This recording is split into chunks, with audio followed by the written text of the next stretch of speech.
नमस्कार, सुबह के 11 बज चुके हैं। आपके साथ मैं हूं गौनिका अरोड़ा। नमस्कार, मैं हुसैन रिजवी। हम फिर हाजिर है धुआंधार खबरों का ताजा तरीन बुलेटिन लेकर। अगले 1 घंटे तक खबर जहां होगी जैसे होगी आपको मिलेगी। अभी अभी में दिल्ली, मुंबई, लखनऊ, पटना, भोपाल, हर शहर का ताजा तरीन हाल नॉन स्टॉप आप तक पहुंचेगा। आज खबरों में बात करेंगे दिल्ली में दंगों में अंकित शर्मा मर्डर केस में ताहिर हुसैन को फांसी होगी या उम्र कैद। यूपी से हरियाणा तक कैसे हुए ताबड़तोड़ एनकाउंटर। गोरखपुर में कैसे ढेर हुआ बीएसपी नेता का हत्यारा। 1 लाख का इनामी बदमाश। मुस्तफिजुल रहमान पंजाब में कहां अकाली नेता पर चली गोलियां। प्रयागराज में कैसे भूमाफिया ने 83 करोड़ की सरकारी जमीन हड़पने के लिए पूरा रिकॉर्ड ही बदलवा दिया। ईरान के 6 शहरों पर कैसे अमेरिका ने बोले ताबड़तोड़ हमले और ट्रंप क्यों कर रहे हैं होर्मुज से 20% की वसूली की बात।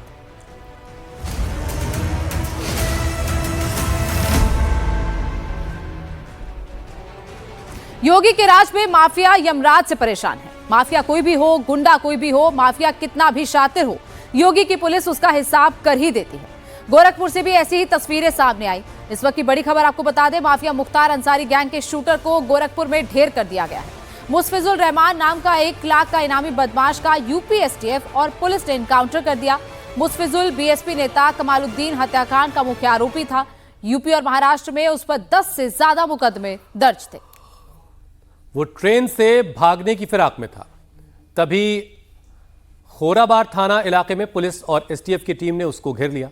शातिर मुस्तफिजुल ने पुलिस की टीम पर फायरिंग कर दी, जिसके बाद जवाबी कार्रवाई में मुस्तफिजुल मारा गया। 2021 में उसने बीएसपी नेता कमालुद्दीन की हत्या की थी। उसके बाद पुलिस ने उसके ऊपर 1 लाख रुपए का इनाम रखा था। यूपी और महाराष्ट्र की पुलिस के लिए वो सिरदर्द बना हुआ था। 2024 में मुस्तफिजुल महाराष्ट्र की अमरावती पुलिस की कस्टडी से फरार हो गया था। तो मुस्तफिजुल पर जितने ज्यादा मुकदमे दर्ज थे, उसके बाद लगातार उसकी तलाश थी। 1 लाख का इनामी बदमाश था और गोरखपुर में उसका एनकाउंटर हुआ है। एसटीएफ और पुलिस ने पूरी प्लानिंग करके ये एनकाउंटर किया है और अब मुस्तफिजुल का पूरा हिसाब कर दिया गया है। 10 से ज्यादा संगीन केस उस पर दर्ज थे। महाराष्ट्र में भी उस पर मुकदमे दर्ज थे, जिसके बाद लगातार पुलिस को उसकी तलाश थी और बीएसपी नेता की हत्या करने के बाद से वो फरार था। चलती ट्रेन से वो कूदकर भागा और पुलिस कस्टडी से भी वो फरार था और एसटीएफ ने 2 गोलियां मारी और 2 गोलियों में वो ढेर हो गया।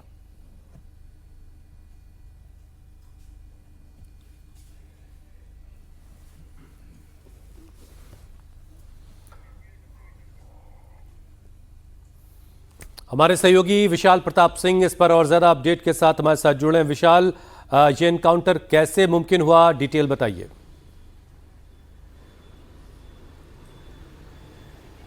हुसैन, देर रात पुलिस को और यूपी एसटीएफ को, जो कि लगातार मुस्तफिजुल रहमान की जो तलाश है उसको कर रही थी और पिछले काफ़ी लंबे समय से ये न सिर्फ फरार चल रहा था बल्कि कई सारी रंगदारी की घटनाओं को, हत्याओं की घटनाओं को और इसके अलावा जान से मारने की जो कोशिश होती है, इस तरीके के मामले मुस्तफिजुल के ऊपर न सिर्फ पूर्वांचल में बल्कि महाराष्ट्र में भी चल रहे थे। और इसी को देखते हुए 1 लाख का इनामी अपराधी था और इसके जो सीधे कनेक्शन बताए जा रहे हैं वो माफिया मुख्तार अंसारी के गैंग से बताए जा रहे हैं। पुराना ये माफिया मुख्तार अंसारी का करीबी रहा है और यूपी एसटीएफ को देर रात ये जानकारी मिली कि कुशीनगर और गोरखपुर का जो बॉर्डर है उस इलाके में मुस्तफिजुल रहमान की लोकेशन है। फौरन लोकल पुलिस के साथ यूपी एसटीएफ ने नाकाबंदी की। नाकाबंदी करने के बाद जब उसने मुस्तफिजुल ने ये देख लिया कि एसटीएफ ने उसको घेर लिया है और उसके बाद उसने वहां से न सिर्फ भागने की कोशिश की बल्कि रिटेलिएशन में पुलिस के ऊपर गोलीबारी भी शुरू कर दी। जिसके बाद यूपी एसटीएफ और लोकल पुलिस की जो संयुक्त कार्रवाई थी उसमें मुस्तफिजुल घायल होता है, उसको गोली लगती है, उसको नजदीक के सरकारी अस्पताल में लेके जाया जाता है जहां डॉक्टर्स उसको इलाज के दौरान मृत घोषित करते हैं। तो अपने आप में कहा जा सकता है कि उत्तर प्रदेश के पुलिस के लिए, महाराष्ट्र पुलिस के लिए सरदर्द बन चुका मुस्तफिजुल रहमान कल रात में एसटीएफ और संयुक्त पुलिस की जो कार्रवाई थी उसमें ढेर हो चुका है। लेकिन जिस तरीके से संगीन अपराधों का उसके ऊपर सिलसिला था, जिस तरीके से संगीन अपराधों में उसकी संलिप्तता थी, वो ये बताती है कि वो किस तरीके का ड्रेडेड क्रिमिनल था, किस तरीके से वो सरदर्द बना हुआ था पूर्वांचल पुलिस के लिए, इसके अलावा महाराष्ट्र पुलिस के लिए। लेकिन कल रात में उसके गुनाहों का हिसाब किताब जो है वो फिलहाल पूरा कर लिया गया है और इस पूरे एनकाउंटर के बाद उत्तर प्रदेश पुलिस के लिए बड़ी कामयाबी के तौर पर देखा जा रहा है, क्योंकि बसपा नेता की हत्या के बाद ये फरार हुआ था, ट्रेन की कस्टडी से भाग करके फरार हुआ था, पुलिस कस्टडी से भाग करके फरार हुआ था। तो ऐसे में इसके ऊपर जो इल्ज़ाम थे वो बेहद संगीन थे और इसीलिए कल जब रात में उसको देखा नाकेबंदी पुलिस ने की तो उसने पुलिस के ऊपर गोली चलाकर के भागने की कोशिश की, जिसके जवाबी फायरिंग में मुस्तफिल रहमान मारा गया और एसटीएफ और पुलिस को बड़ी कामयाबी मिली है 1 लाख के इनामी बदमाश को मार गिराने में। विशाल, बिल्कुल जिस तरीके से आप जानकारी दे रहे हैं कि लगातार इसने भागने की कोशिश भी की, कई इस पर संगीन धाराएं थी, कई इस पर संगीन मुकदमे दर्ज किए गए थे और सिर्फ उत्तर प्रदेश में नहीं बल्कि महाराष्ट्र में भी इस पर कई मुकदमे थे। महाराष्ट्र में को लेकर क्या क्या जानकारी है, इस पर क्या क्या आरोप वहां पर लगे?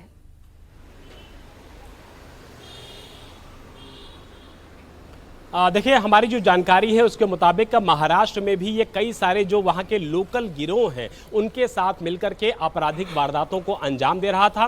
पेशेवर चूंकि अपराधी था, उत्तर प्रदेश से भागा हुआ था, पुलिस लगातार उसकी यहाँ पर तलाश कर रही थी, इसीलिए उसने सेफ हाइडआउट के तौर पर न सिर्फ महाराष्ट्र का इस्तेमाल किया बल्कि जब उसको ये लगा कि उत्तर प्रदेश पुलिस की पहुंच से वो दूर चला गया है, 7 समुंदर पार चला गया है, तब वहां भी इसने कई सारी वारदातों को अंजाम दिया, जिसमें हत्या बिल्कुल अब यूपी पुलिस और एसटीएफ को ये बड़ी कामयाबी मिली है और जिस तरीके से लगातार फरार चल रहा था, 1 लाख का इस पर इनाम था और उसके बाद अब इसे एनकाउंटर में ढेर कर दिया गया। बहुत बहुत शुक्रिया विशाल हमारे साथ जुड़ने के लिए। यूपी में बदमाश हो या गौ तस्कर, चौधे हो या चोर बदमाश, हर किसी का बारी बारी से हिसाब हो रहा है। इस वक्त की बड़ी खबर कन्नौज से आ रही है। यूपी के कन्नौज में भी गौ तस्कर से पुलिस की मुठभेड़ हो गई। जवाबी फायरिंग में गौ तस्कर बर्नका का हाफ एनकाउंटर कर दिया गया। बर्नका गौकशी के केस में पहले से फरार चल रहा था। पुलिस को मुखबिर ने उसकी लोकेशन का पता दिया था। लोकेशन मिलने के बाद बाकायदा उसे घेर लिया गया, एनकाउंटर किया गया। बहाड़पुर मोड़ के पास बड़नका को पुलिस की टीम ने घेर लिया था और वहीं पर उसे पुलिस ने ढेर कर दिया। मुखबिर से सूचना मिली, पक्की सूचना थी कि ये वहापुर गांव की तरफ दिखा है, जिस पर इनकी टीम वहां पे जब घेराबंदी की तो एक व्यक्ति उधर से आता दिखाई दिया। जब इनको टीम के द्वारा जब उसको रुकने का कहा गया और तो भागने लगा और वो झाड़ियों की तरफ जाकर फिर पुलिस को लक्ष्य करके गोली चलाया। उसकी तरफ से इसने 2 फायर किए और पुलिस ने अपनी आत्मरक्षार्थ जो जवाबी फायर किया उसमें उसको गोली लगी है, उसके बाएं पैर में गोली लगी है, उसको हॉस्पिटलाइज किया गया है। और अब हरियाणा की पुलिस अपराधियों के खिलाफ कैसे एक्शन ले रही है वो भी आपको बताते हैं। पहले गुरुग्राम में 4 अपराधियों को एनकाउंटर में ढेर किया गया। पुलिस ने हरियाणा के यमुनानगर में एक बड़ी कार्रवाई की है। पुलिस ने एनकाउंटर के बाद 4 मोस्ट वांटेड बदमाशों को गिरफ्तार कर लिया है। पुलिस के मुताबिक नाकेबंदी के दौरान बदमाशों ने पहले फायरिंग की, जिसके बाद आत्मरक्षा में पुलिस ने भी जवाबी कार्रवाई की। इसमें 3 बदमाश रवि, सतबीर और पवन के पैर में गोली लगी, जबकि चौथे बदमाश प्रवीण को मौके से गिरफ्तार कर लिया गया। तीनों घायल बदमाशों को इलाज के लिए अस्पताल में भर्ती कराया गया है। बदमाशों ने 9 जुलाई को हथियार की नोक पर एक ज्वेलर से सरेआम 4 लाख रुपए की लूट की थी। लूटपाट का वीडियो सोशल मीडिया पर वायरल भी हुआ था, जिसके बाद पुलिस ने इनके खिलाफ इनाम घोषित किया था और उसी के बाद से ही पुलिस इन बदमाशों की तलाश में थी। गुरुग्राम की तरह यहां भी एनकाउंटर में कोई बदमाश ढेर तो नहीं हुआ, लेकिन यहां भी करीब 16 राउंड फायर हुआ। पुलिस के मुताबिक बदमाशों ने उन पर फायरिंग की, लेकिन बुलेट प्रूफ जैकेट की वजह से पुलिस की टीम को कोई नुकसान नहीं हुआ है। सूचना मिली थी कि कुछ क्रिमिनल्स जिन्होंने पहले भी यमुनानगर में वारदात करी थी, आज वो रादौर एरिया में, तो हमारे सीआईसी टीम से जो हमारी अदर थाना की टीम से उन्होंने अपना चेकिंग वगैरह पेट्रोलिंग शुरू करी। रादौर एरिया में सीआईसी की टीम के साथ इनकी मुठभेड़ हो गई। इसमें टोटल 4 युवक थे, जिनमें 3 क्रिमिनल्स के पैर में गोली लगी और एक को राउंड अप करा गया। इन्होंने हमारी टीम के ऊपर भी फायर फोन करा था। लकीली बुलेट प्रूफ जैकेट्स की वजह से उनका बचाव हो गया। हमारे भी 2 मुलाजिमों के ऊपर उनकी बीपी जैकेट्स में गोली लगी। और इसी पर ज्यादा जानकारी के साथ कुमार सोनू हमारे साथ लाइव जुड़ गए हैं। कुमार, क्या जानकारी इस एनकाउंटर को लेकर आ रही है? लगातार पुलिस इनकी तलाश तो कर रही थी, ज्वेलर से लूटपाट के बाद ये फरार थे। देखिए, बिल्कुल, दरअसल यमुनानगर पुलिस ने इससे पहले 2 आरोपियों को पकड़ा था, जिनके नाम संदीप और नीरज हैं। दरअसल इन दोनों को रिमांड पर लेकर जब पूछताछ की गई तो उन्होंने बताया कि उनके जो 4 साथी हैं वो भी उनके साथ थे और इनके ऊपर पहले से लूट और आर्म्स एक्ट जैसे गंभीर धाराओं में मुकदमे दर्ज हैं। जिसके बाद इन्होंने 9 तारीख को यमुनानगर में ही एक ज्वेलर के साथ लूट को अंजाम दिया, जिसमें 4 लाख रुपए की लूट हुई और पूरा वीडियो जो है वो सोशल मीडिया पर वायरल भी हुआ। उसके बाद यमुनानगर पुलिस लगातार इनको ट्रैप कर रही थी। इन पर इनाम भी घोषित किया हुआ था जब लेकिन लास्ट लोकेशन इनकी मिली और पुलिस को लोकल इंटेलिजेंस के जरिए जानकारी मिली कि ये यमुनानगर में एक और वारदात को अंजाम देने के लिए एक लोकेशन पर आने वाले हैं, जिसके बाद पुलिस ने वहां ट्रैप लगाया। पुलिस ने इन्हें रोकने के लिए इशारा किया, लेकिन जैसे ही पुलिस टीम को देखा, इन्होंने पुलिस पार्टी को देखा तो पुलिस टीम के ऊपर इन्होंने बंदूक की गोलियां चलाई, जिसके बाद जवाबी कार्रवाई करते हुए यमुनानगर पुलिस ने भी जो है कार्रवाई करते हुए गोलियां चलाई और 3 बदमाशों के पैर में गोली लगी है, जबकि जो परवीन है उसको मौके से गिरफ्तार किया। बाकी तीनों को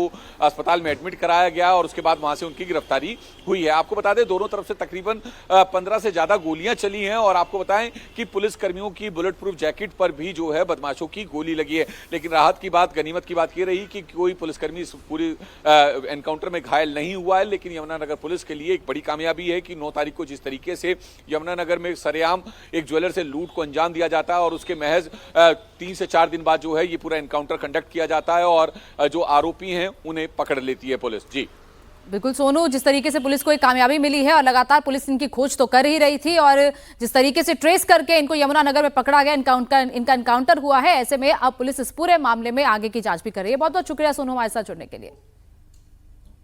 और आज की एक और बड़ी खबर आपको बता दें, दिल्ली दंगों के एक मामले में आम आदमी पार्टी के पूर्व पार्षद ताहिर हुसैन को दोषी करार दे दिया गया है। इस वक्त की बड़ी खबर यह है कि दिल्ली दंगा मामले से जुड़ी ताहिर हुसैन की सजा को लेकर 16 जुलाई को बहस होगी। आईबी ऑफिसर अंकित शर्मा हत्याकांड में ताहिर हुसैन समेत 5 लोगों को दोषी करार दिया गया है। आम आदमी पार्टी के पूर्व पार्षद ताहिर हुसैन हत्या और आपराधिक साजिश के दोषी पाए गए। उनके 4 और साथी नाजिम, जावेद, कासिम और अनस को भी दोषी ठहराया गया है। सवाल यह है कि ताहिर और उसकी दंगा ब्रिगेड को उम्र कैद होगी या फिर फांसी। 25 फरवरी 2025 को अंकित शर्मा की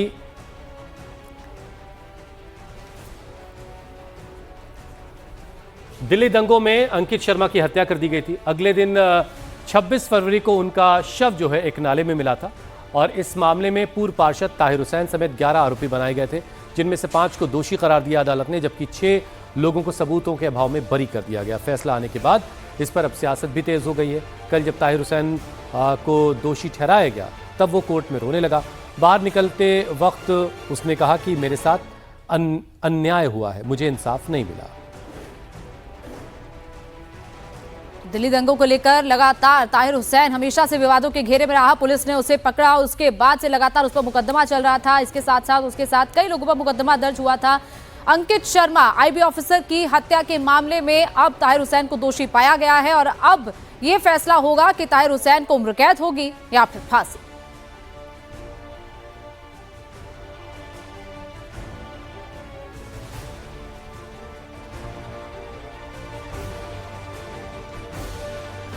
ताहिर जी, आपको सजा सुनाई है कोर्ट ने, आपको कुछ कहना है क्या? इंसान क्या कहना चाहते हैं सर, बताइए।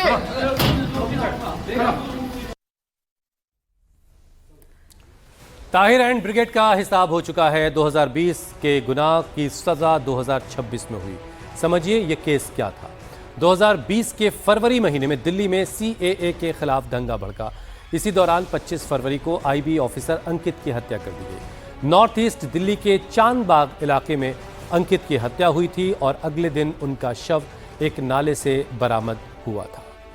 पोस्टमार्टम रिपोर्ट में भी जानकारी सामने आई थी कि अंकित शर्मा की बॉडी पर लगभग 51 वार किए गए थे। चेहरे पर, पीठ पर, कमर पर, पेट पर अलग अलग तरीके से चाकू से उसको स्टैब किया गया था और उसके बाद जिस तरीके से ये हत्या की गई उसके बाद ही ताहिर हुसैन पर ये पूरा मुकदमा चला है। फरवरी 2020 में दिल्ली में दंगे हुए थे, CAA को लेकर प्रोटेस्ट चल रहा था और उसी प्रोटेस्ट में IB ऑफिसर अंकित शर्मा की हत्या हुई थी और उसके बाद ताहिर हुसैन पर यह पूरा मुकदमा चला, क्योंकि जिस जगह पर अंकित शर्मा का घर था उससे कुछ ही दूरी पर ताहिर हुसैन का भी घर था, सबसे ऊंचा घर उस इलाके में।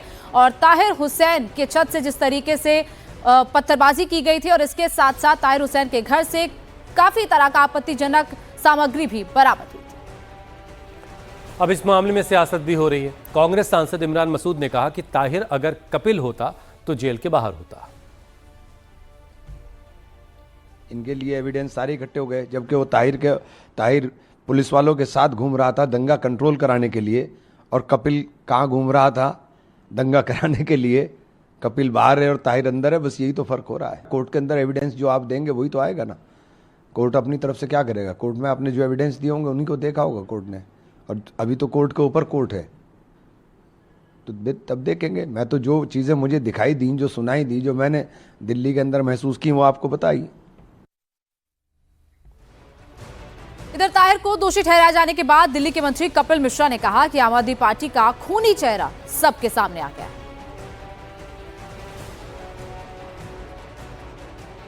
2020 में जो दंगे हुए, आज ये बात साबित हो गई है कि ये दंगे सुनियोजित तरीके से, प्लान तरीके से हिंदुओं का नरसंहार करने की साजिश थी। इसमें ताहिर हुसैन जिन लोगों के संपर्क में था, चाहे वो आम आदमी पार्टी के नेता हों या उमर खालिद जैसे लोगों, ये सब लोग शामिल थे। पहले सड़कों को बंद करने का प्लान था और उसके बाद घेर के हिंदू, जो वहाँ पे रहने वाला हिंदू समाज है, उनको मारने की साजिश थी। और इस साजिश को उन्होंने अमली जामा भी पहनाया। बहुत बड़ी संख्या में लोग मारे गए। नौजवान बेगुनाह अंकित शर्मा IB ऑफिसर, जिनको कई बार चाकुओं से गोदा गया और बाद में उनकी लाश को नाले में फेंक दिया गया। लेकिन आज ये बात भी साबित हुई है कि आज जो लोग सुंदरकांड पढ़ने का, सनातनी बनने का ढोंग रच रहे हैं, जब वो लोग खुद सरकार में थे, केजरीवाल जैसे लोग, तब वो ऐसी साजिश करने वाले, हिंदुओं को मारने की साजिश करने वाले, अपनी छत पर बम और पत्थर रखने वाले लोगों को बचाने का पाप कर रहे थे। अंकित शर्मा हत्याकांड के दोषी कौन कौन हैं, ये भी आपको बताते हैं। ताहिर हुसैन, आम आदमी पार्टी के पूर्व पार्षद, नाजिम, कासिम, जावेद और अनस। ताहिर समेत कुल 11 आरोपी थे, लेकिन 6 लोगों को सबूतों की कमी की वजह से बरी कर दिया गया। तो ताहिर हुसैन को दोषी करार दिया गया। उसके साथ 4 और लोगों को, यानी कुल 5 लोगों को दोषी करार दिया गया है। 2020 के अंकित शर्मा हत्याकांड के मामले में ताहिर, नाजिम, कासिम, जावेद और अनस, ये 5 लोग हैं जिन्हें दोषी करार दिया गया है। अब आपको बताते हैं कि 25 फरवरी 2020 को आखिर हुआ क्या था। वो स्याह तारीख थी। अंकित शर्मा IB के सहायक के पद पर तैनात थे। चांदबाग इलाके में उनकी हत्या कर दी गई थी। तो अंकित शर्मा के कंट्रोल करने के दौरान उनका मर्डर हुआ था और धारदार हथियार से उन पर हमले किए गए थे। करीब 51 जख्म उनके शरीर पर थे और उनकी हत्या करने के बाद उनके शरीर को, उनकी डेड बॉडी को एक नाले में फेंक दिया गया था और अगले दिन नाले से ही डेड बॉडी रिकवर हुई थी।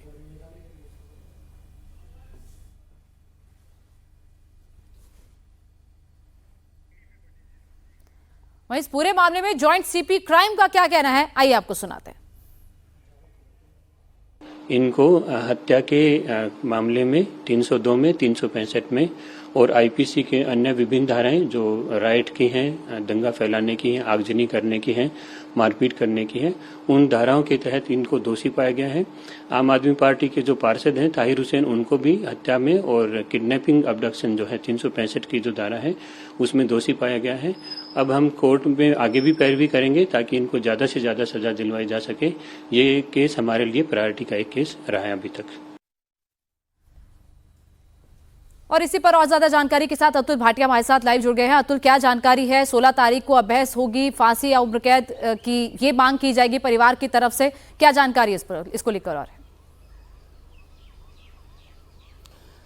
देखिए, निश्चित रूप से क्योंकि कल ही दोषी करार दिया गया है ताहिर हुसैन समेत 5 आरोपी, बल्कि 6 आरोपी हैं उनको बरी किया गया था। तो अब क्योंकि जब सजा पर सुनवाई होगी तो उसमें प्रोसिक्यूशन निश्चित रूप से बात कहेगा कि यह मामला जो है वो रेयरेस्ट ऑफ द रेयर है, इसलिए ताहिर हुसैन समेत जो 5 आरोपी है उनको फांसी की सजा दी जाए। 2 ही सजा, क्योंकि दोषी करार दिया जा चुका है IPC 302 और बाकी IPC की धाराओं के तहत। हालांकि 120B यानी कि क्रिमिनल कॉन्स्पिरेसी से जो है उसमें चार्ज फ्रेम दोषी करार नहीं दिया गया है ताहिर हुसैन को, लेकिन क्योंकि 302 IPC के तहत उसे दोषी करार दिया गया है तो निश्चित रूप से 2 ही सजा हो सकती है, या तो उसे उम्र कैद होगी या फिर फांसी की सजा होगी।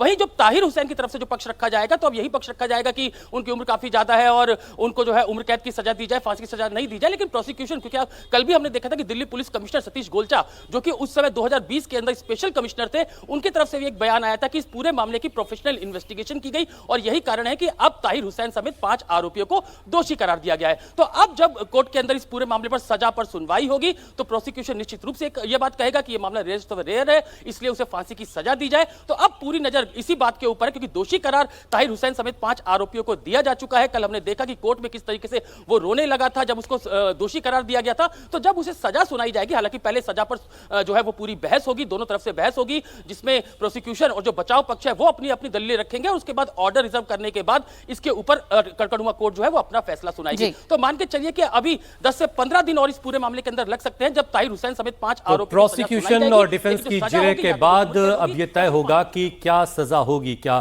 फांसी होगी या उम्र कैद होगी, या आने वाली 16 तारीख को तय हो जाएगा। बहुत शुक्रिया अतुल हमारे साथ जुड़ने के लिए।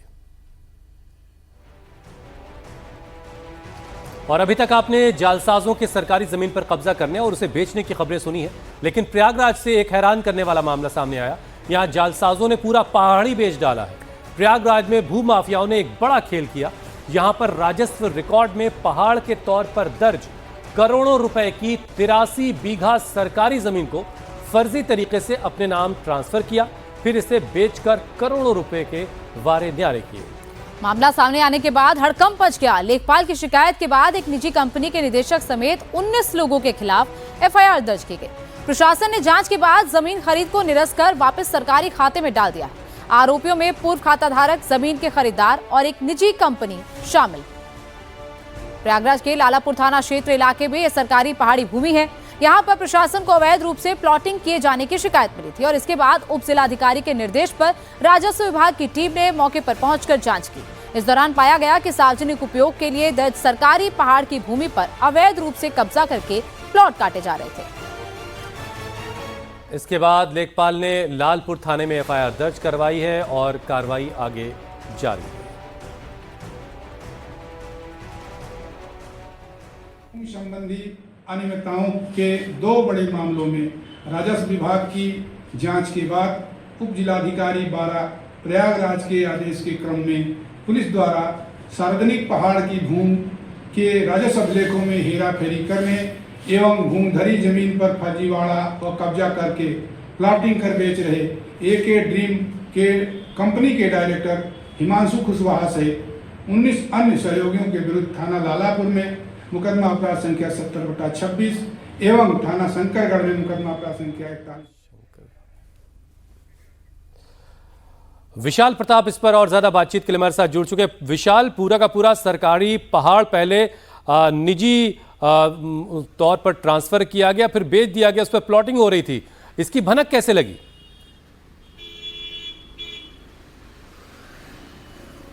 दरअसल जो वहाँ के लेखपाल हैं प्राची सिंह, उन्होंने जब इस पूरे मामले में इन्वेस्टिगेशन शुरू किया, एक गुप्त शिकायत उनके पास आई थी कि सरकारी ज़मीन को अपने नाम गलत तरीके से ट्रांसफ़र किया गया है और उस ज़मीन पर करोड़ों रुपए की प्लॉटिंग की जा रही है। जिसके बाद जब इस पूरे मामले की इन्वेस्टिगेशन शुरू हुई, जांच शुरू हुई, तो पता लगा कि ये जो भूमि है ये दरअसल सरकारी है, ग्राम समाज की है और उसके बाद उसको गलत तरीके से लोगों के नाम ट्रांसफ़र किया गया है और उसके बाद बिल्डर उस पर बाकायदा लोगों के साथ मिलकर के बड़े तरीके से प्लॉटिंग कर रहा है। जिसके बाद इस पूरे मामले में लालपुर थाने में न सिर्फ एफआईआर पंजीकृत की गई है बिल्डर के खिलाफ, निदेशक के खिलाफ, बल्कि कर्मचारी जो उस पूरे कंपनी में काम कर रहे थे उनकी संख्या 19 बताई जा रही है, जो उस पूरे फर्जीवाड़े में शामिल थे, जिन्होंने पूरी तरीके से इस फर्जीवाड़े को अंजाम दिया था। तो कुल मिलाकर के अब ये ज़मीन है जो सामने आने के बाद, जांच सामने आने के बाद न सिर्फ सरकारी अभिलेखों में सरकार के नाम दोबारा दर्ज कर ली गई है, बल्कि जो बिल्डर जिस पूरे मामले में गोरख धंधे में इन्वॉल्व था उसके खिलाफ एफआईआर दर्ज करके इस पूरे मामले में